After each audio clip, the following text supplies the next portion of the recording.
طاغوت را فهمیدید. اما کفر چه کلمه است؟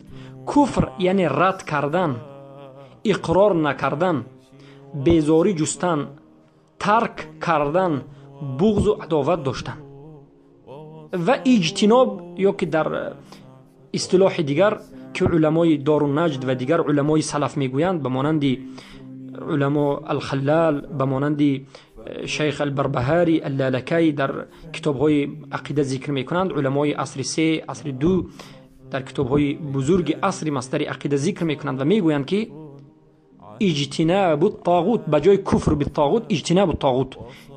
اجتناب الطاغوت هم همین معنای کفر بر طاغوت را میدهد.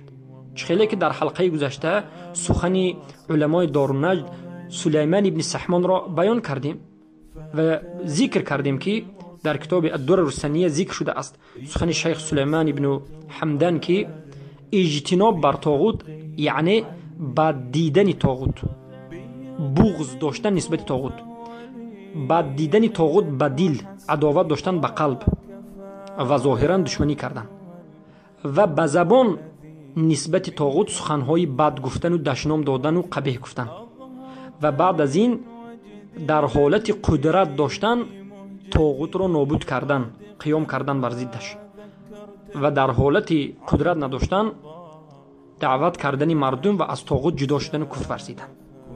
چه خیلی که همین ملت ابراهیم علیه السلام بود.